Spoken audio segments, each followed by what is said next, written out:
बिस्मिल्लाहिर्रहमानिर्रहीम। अस्सलाम वालेकुम स्टूडेंट्स, मेरा नाम इमरान अहमद है और मैं आपका कंप्यूटर साइंस का टीचर हूँ। स्टूडेंट्स, आज जो हम चैप्टर देखेंगे वो चैप्टर नंबर 5 है हमारी बुक का, जिसका नाम है कंप्यूटर आर्किटेक्चर। और स्टूडेंट्स, आज का जो लेक्चर हम देखेंगे वो लेक्चर है कि हमारे पास जो कंप्यूटर के अंदर कंप्यूटर बसेस का कॉन्सेप्ट है वो बेसिकली क्या कॉन्सेप्ट है।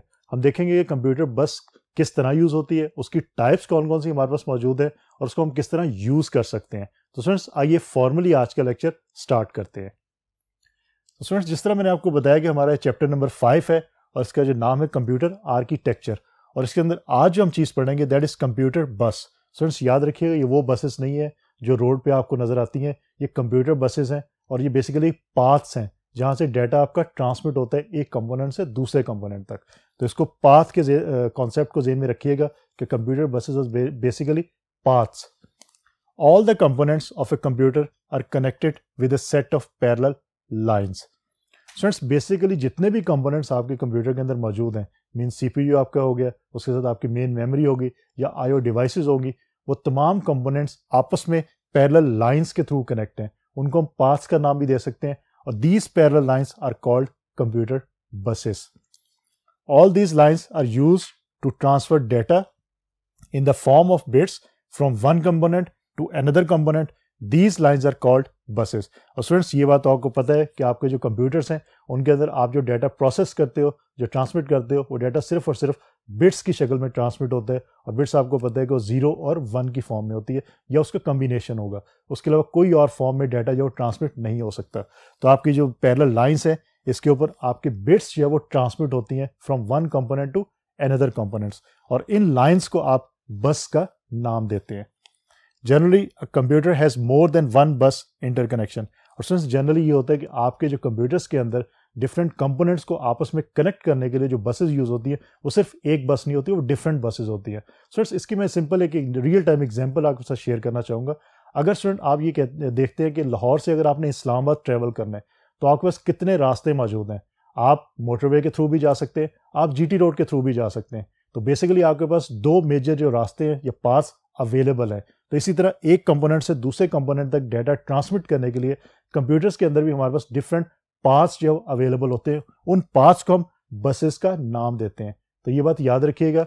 उसके बाद हम देखते हैं कि the bus use to connect the main components of a computer is called the system bus. और स्टूडेंट्स, बेसिकली इन बसेस को हम जो एक स्पेसिफिक नाम देते हैं दैट इज सिस्टम बस। सिस्टम बेसिकली हम कंप्यूटर को ही कह रहे हैं, तो कंप्यूटर बस का एक और नाम हमारे पास मौजूद है that is called system bus. General purpose computers have a 70 to 100 lines bus system. Students, basically general purpose computers की बात हम प्रीवियस लेक्चर्स के अंदर कर चुके हैं। हम जो घरों में यूज़ करते हैं कंप्यूटर्स या आपके जो कॉलेजेस की लैब के अंदर कंप्यूटर्स यूज़ होते हैं वो जनरल पर्पस कंप्यूटर्स होते हैं कि उसके अंदर आप ग्राफिक्स पे काम भी कर सकते हो, आप गेम्स भी खेल सकते हो, आप इंटरनेट भी यूज़ कर सकते हो, आप मूवीज़ भी देख सकते हो, आप माइक्रोसॉफ्ट वर्ड को यूज़ करते हुए टाइपिंग भी कर सकते हो एंड एक्सेट्रा एक्सेट्रा। तो जनरल पर्पस कंप्यूटर्स के अंदर नॉर्मली जो हमारे पास 70 to 100 लाइन बस सिस्टम मौजूद होता है। लेकिन जो स्पेशल पर्पस आपके कंप्यूटर्स हैं या आपके जो सुपर कंप्यूटर्स हैं उनके अंदर हो सकता है कि इससे ज़्यादा लाइंस बस सिस्टम जो है वो मौजूद हो। तो स्टूडेंट्स, ये बेसिकली ओवरव्यू था कि कंप्यूटर बसेस का कॉन्सेप्ट बेसिकली है क्या। स्टूडेंट्स, इसको अच्छी तरह याद रखिएगा, आपके एग्जाम्स पे कंप्यूटर बसेस के बारे में जो पूछा जा सकता है। मैं इसको ज़रा कंक्लूड करता हूँ एक दफ़ा फिर। बेसिकली ये होता है कि आपके कंप्यूटर्स के अंदर जो डिफरेंट कंपोनेंट्स है, मेमोरी आपकी हो गई, उसके अलावा सीपीयू है, उसके अलावा आईओ डिवाइसेस हैं, अगर उन्होंने आपस में कम्युनिकेट करना हो तो वो कैसे कम्युनिकेट करेंगे। अगर उनको कोई पाथ मिलेगा तभी वो कम्युनिकेट कर सकती हैं। और बेसिकली वो जो पाथ है that can be called as computer बस।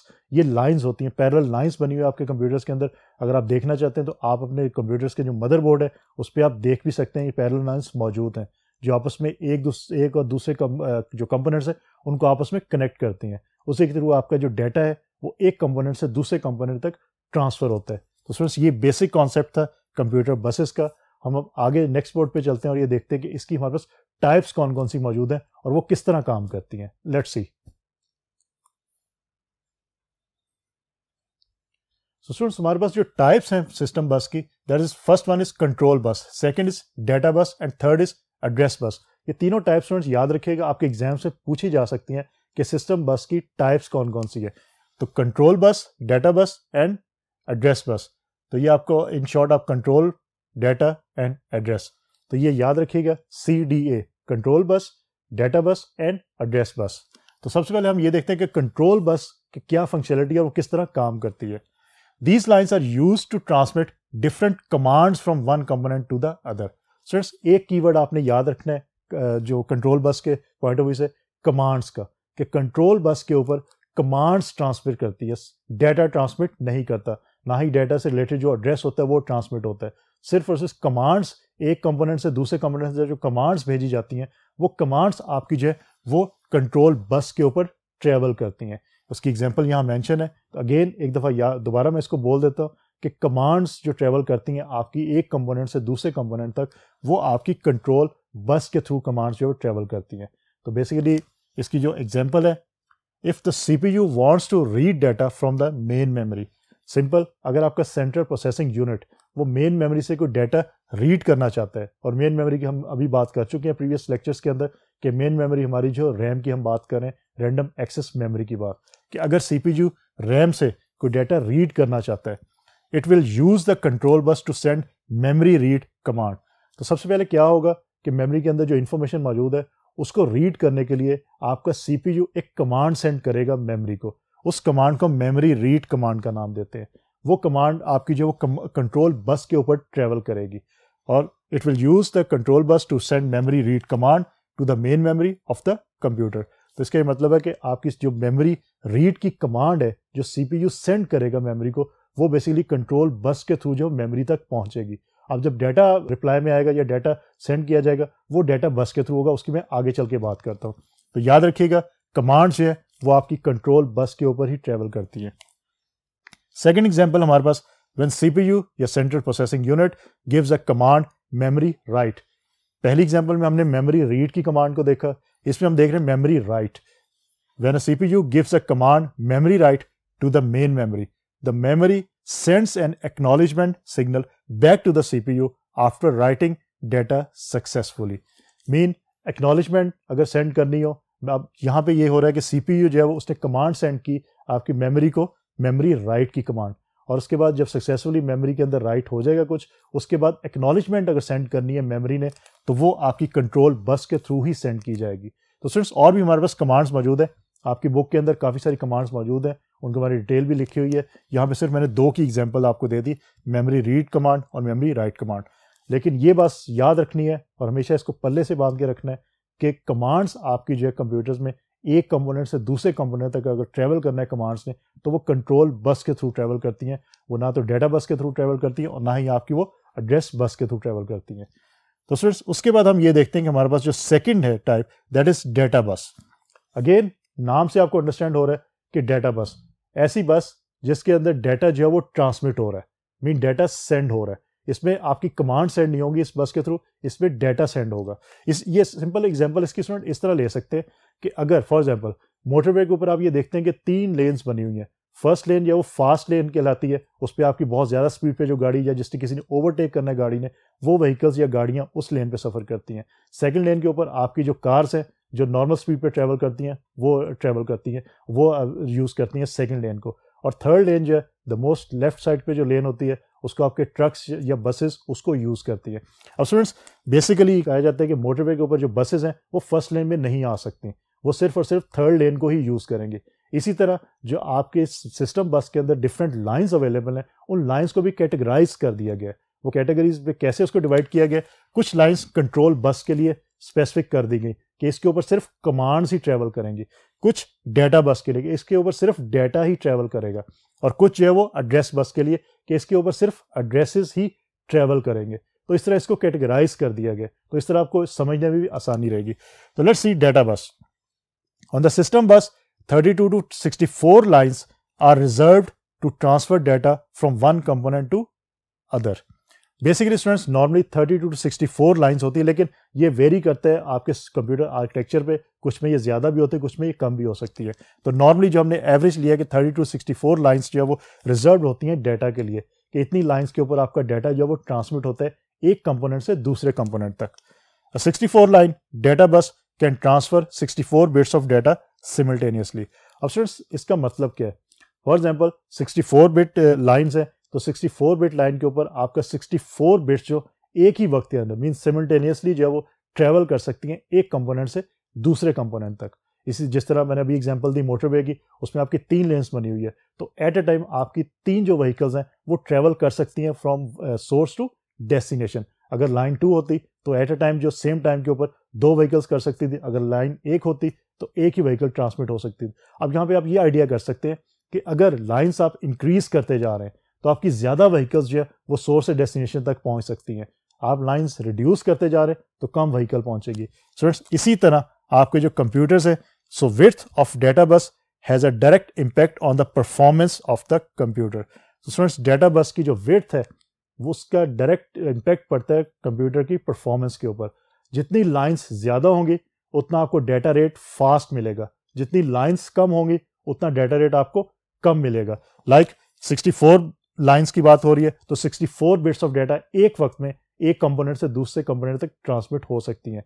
इसी के कंट्रास्ट में अगर हम कहते हैं कि 32 लाइन्स हैं, फिर क्या होगा, 32 बिट्स आपकी एक वक्त में ट्रांसमिट होंगी, तो it will take more time as compare to 64 bits अगर ट्रांसमिट होती है एक जगह से दूसरी जगह तक। तो इसका ये मतलब है कि लास्ट जो पॉइंट है कि width of data bus has a direct impact on the performance of the computer. इस बात को अच्छी तरह याद रखिएगा। डेटा बस की विड्थ जितनी ज़्यादा होगी उतनी आपकी बिट्स एक कंपोनेंट से दूसरे कंपोनेंट तक ज़्यादा ट्रैवल कर सकती हैं, और जितनी ज़्यादा बिट्स ट्रैवल होंगी उतना आपको प्रोसेसिंग स्पीड जो है वो ज़्यादा मिलेगी और आपका रिस्पॉन्स टाइम कम होगा और आप ये कहेंगे आपका कंप्यूटर फास्टली जो है वो परफॉर्म कर रहा है। तो स्टूडेंट्स, ये थी डेटा बस के बारे में बात। अब स्टूडेंट्स हम बात करते हैं नंबर 3 के ऊपर, हमारे पास जो एड्रेस बस है वो कैसे काम करती है। So let's see. So students, हमारे पास थर्ड है, that is address bus. And address is a unique ID of each component connected to the system bus. Students, इसको याद रखने के लिए आसान सा तरीका है, जिस तरह हम लोग हैं, हमारा भी कोई ना कोई एड्रेस होगा जिस पे हम रहते हैं, हमारे घरों के एड्रेसेस है, और हमें किसी ने आइडेंटिफाई करना हो या हमें किसी को लेटर भेजना हो या हमें किसी ने चेक करना हो कि हम कहाँ पे हैं, तो वो एड्रेस की बेस पे हमें आइडेंटिफाई करेगा। सो इसी तरह आपके मेमोरीज के अंदर भी जो भी इंस्ट्रक्शन या डाटा स्टोर होता है वो किसी ना किसी एड्रेस के ऊपर स्टोर होता है या लोकेशन के ऊपर स्टोर होता है, और उसको एक यूनिक आईडी असाइन किया जाता है। वो कोई भी वैल्यू हो सकती है। अब वो जब भी कोई डाटा सीपीयू को चाहिए होता है या उसने स्टोर करवाना होता है, वो लोकेशन की बेस पे डाटा को एक्सट्रैक्ट करता है या स्टोर करवाता है। तो उस काम के लिए हम एड्रेस बस को यूज़ करते हैं। जब एड्रेस को लोकेट किया जाता है तो एड्रेस बस को यूज़ किया जाता है। तो अगेन मैं बार बार ये बात कर रहा हूँ कि आप नाम से आइडेंटिफाई कर सकते हैं। कंट्रोल बस कमांड्स के लिए, आपकी डाटा बस सिर्फ डाटा के लिए। एड्रेस बस के अंदर जहाँ पे डाटा आपका स्टोर होता है उस जगह का एड्रेस आइडेंटिफाई करने के लिए एड्रेस बस की जो लाइन्स है वो यूज़ होती है। So an address is a unique ID of each component connected to the system bus. Address bus is used to carry address signals to read and write data in the memory. So again यही बात कि address bus आपकी use ही इसलिए होती है कि address signals को carry करना होता है इसने, रीड और राइट करने के लिए डाटा जो आपकी मेमोरी में मौजूद हो। When a component of a computer wants to communicate with another, अब यहाँ पे एग्जाम्पल जरा देख लीजिएगा, इसको समझ लीजिएगा, आपको इजीली अंडरस्टैंड आप कर लेंगे कि एड्रेस बस होती क्या है। When a component of a computer wants to communicate with another, कि एक कंपोनेंट जो कंप्यूटर का वो किसी दूसरे कंपोनेंट से अगर बात करना चाहता है या कोई डाटा सेंड करना चाहता है तो क्या होगा। It uses the few system bus lines to specify the address of destination. अब डाटा को फाइंड आउट करने के लिए उससे पहले उसके एड्रेस की जरूरत पड़ती है, तो एड्रेस बस को यूज किया जाएगा। डेस्टिनेशन का जो एड्रेस होगा जहाँ पे वो डाटा स्टोर है मेमोरी के अंदर, उस एड्रेस को आइडेंटिफाई किया जाएगा एड्रेस बस के through. These lines are called address bus, और इन लाइन्स को हम फिर एड्रेस बस का नाम देते हैं। तो अगेन याद रखिएगा कि बेसिकली जहाँ पे आपका डाटा स्टोर होता है वहाँ पे डाटा स्टोर हुआ आपका। जब भी आपके सीपीयू को कोई डाटा मेमोरी से चाहिए तो सबसे पहले वो उसके एड्रेस को आइडेंटिफाई करेगा, वो एड्रेस कहाँ पे है। अब एड्रेस को आइडेंटिफाई करने के लिए जो एड्रेस सिग्नल सेंड किए जाते हैं वो आपके एड्रेस बस के थ्रू सेंड किए जाते हैं। तो ये मेजर डिफरेंस है आपकी डाटा बस और एड्रेस बस के अंदर। अब स्टूडेंट्स, उसके साथ एक और बस का कॉन्सेप्ट यूज होता है। बेसिकली हम सिस्टम बस की टाइप्स में इसको शामिल नहीं करते, लेकिन स्टिल ये बस का कॉन्सेप्ट है। इसको मैं थोड़ा सा एक्सप्लेन करता हूँ कि ये क्यों हम यूज करते हैं। That is called expansion bus. If all the components are attached with system bus then it will slow down the computer. Sir अब यहाँ पे कॉन्सेप्ट बेसिकली क्या है, कहा यह गया है कि अगर तमाम कंपोनेंट्स कंप्यूटर के सिस्टम बस के साथ अटैच हो जाए तो ये आपके स्लो डाउन कर देते हैं कंप्यूटर को। कैसे स्लो डाउन कर देते हैं? स्टूडेंट्स, अब फॉर्मली बात हम करते हैं फॉर एग्जांपल अभी हमने बात की कि हमारे पास जो डाटा बस है उसके अंदर डिफरेंट लाइंस मौजूद होती है। फॉर एग्जांपल 32 से 64 है। अब फॉर एग्जांपल मैं कहता हूँ 64 जो लाइंस है वो हमारे पास डाटा बस के लिए यूज़ हो रही हैं। उसके अलावा ऑल टुगेदर हमारे पास 100 लाइंस है। तो रिमेनिंग लाइंस आपकी जो एड्रेस बस के लिए यूज़ हो सकती हैं और कंट्रोल बस के लिए भी यूज़ हो सकती हैं। अब स्टूडेंट्स होगा क्या कि अगर 64 की 64 लाइंस जो वो कोई एक कंपोनेंट यूज़ कर रहा है एक वक्त के अंदर, उसी वक्त के अंदर किसी और कंपोनेंट ने भी किसी दूसरे कंपोनेंट को डाटा सेंड करना था, तो उसको वेट करना पड़ेगा क्योंकि तमाम की तमाम जो डाटा बस लाइंस है वो बिजी हैं उस वक्त। जब तक वो फ्री नहीं होंगी डाटा बस लाइंस तब तक वो स्पेसिफिक कंपोनेंट जिसने कोई डाटा सेंड करना है उसको वेट करना पड़ेगा। जैसे उसको फ्री मिलेगी डाटा बस वो उसको फिर यूज़ करना शुरू कर देगा। अब इसी तरह किसी और कंपोनेंट को ज़रूरत पड़ेगी तो दे हैव टू वेट। तो that's why we can say it will slow down the computer, कि इससे कंप्यूटर की परफॉर्मेंस पे असर पड़ेगा। अब आप एक लिमिट तक लाइंस को इंक्रीज कर सकते हैं, अनलिमिटेड आप इंक्रीज नहीं कर सकते क्योंकि आपके लिमिटेशंस हार्डवेयर के अंदर मौजूद होती हैं। Most of the components will have to wait longer to get access to the bus. ये प्रॉब्लम आएगी कि मोस्ट ऑफ द कंपोनेंट्स हैं उनको वेट करना पड़ेगा। अब जब वेट करना पड़ेगा तो आपके कंप्यूटर की प्रोसेसिंग स्पीड जो है वो स्लो होगी और आपको यही लगेगा जैसे आपका कंप्यूटर जो है वो स्लो हो गया। सो एक्सपेंशन बस सॉल्व दिस इशू। इस प्रॉब्लम को, अब प्रॉब्लम मैंने आपको आइडेंटिफाई करवा दी कि ये प्रॉब्लम है, इसको सॉल्व करने के लिए हमारे पास सोल्यूशन जो है that is expansion bus. The major components are connected to the system bus. अब होता क्या है, इसको हायरार्किकल फॉर्म में बना दिया गया। एक हायरार्की बनाई है कि जितने मेजर कंपोनेंट्स हैं आपके, मीन सीपीयू आपकी मेमोरीज हैं, उनको कनेक्ट कर दिया गया सिस्टम बस के साथ, और and the remaining components are connected to expansion bus. और एक एक्स्ट्रा हमने बस ऐड कर दी, एक्स्ट्रा लाइंस ऐड कर दी, उसको हमने एक्सपेंशन बस का नाम दे दिया।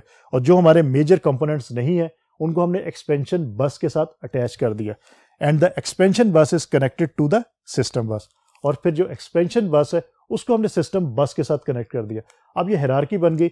अब होगा क्या कि आपके जो मेजर कंपोनेंट्स नहीं है, जो कंपोनेंट्स बहुत ज़्यादा इंपॉर्टेंट नहीं है, उन्हें जो कम्युनिकेशन करनी है वो एक्सपेंशन बस के थ्रू कर सकते हैं इजीली। और फिर एक्सपेंशन बस आपकी जो वो कनेक्ट होगी सिस्टम बस के साथ। अगर जो आपके मेजर कंपोनेंट्स नहीं है उन्होंने कम्युनिकेशन मेजर कंपोनेंट्स के साथ करनी है तो फिर वो सिस्टम बस को यूज़ करेंगे, अदरवाइज उनको यूज़ करने की फिर ज़रूरत नहीं पड़ेगी। तो सिर्फ इस तरह जो आपकी एक्सपेंशन बस है आपका जो प्रॉब्लम हमने डिस्कस किया उस प्रॉब्लम को सॉल्व भी कर देती है। तो सिर्फ आज का जो हमारा लेक्चर था उसमें हमने ये देखा कि कंप्यूटर के अंदर जो बसेस का कॉन्सेप्ट है वो बेसिकली क्या है। बसेस बेसिकली पाथ्स होते हैं जिसके थ्रू क्या होता है कि एक कंपोनेंट दूसरे कंपोनेंट तक डेटा को सेंड करता है, एड्रेस लोकेशन को सेंड कर सकता है, उसके सिग्नल को सेंड करता है। उसके साथ एक कंट्रोल जो बस है उसके अंदर आप क्या करते हैं कि आप कमांड्स को सेंड करते हैं। तो ये आप काम करते हैं। उसके बाद हमने ये देखा कि हमारे पास कंप्यूटर बसेस की टाइप्स कौन कौन सी है, जिसमें कंट्रोल बस हमने देखी। उसके बाद हमने देखा कि डाटा बस कौन सी है। उसके बाद हमने देखा कि हमारे पास जो एड्रेस बस है वो किस तरह काम करती है। और लास्ट में हमने एक कॉन्सेप्ट देखा एक्सपेंशन बस का। इसके लिए हमारे पास डिफरेंट एक्सपेंशन स्लॉट्स भी मौजूद होती हैं आपके कंप्यूटर के अंदर। तो स्टूडेंट्स होपफुली आज का लेक्चर आपको अच्छी तरह समझ आ गया होगा। इंशाल्लाह अगली दफ़ा नए लेक्चर के साथ दोबारा मुलाकात होगी। तब तक के लिए अल्लाह हाफिज़।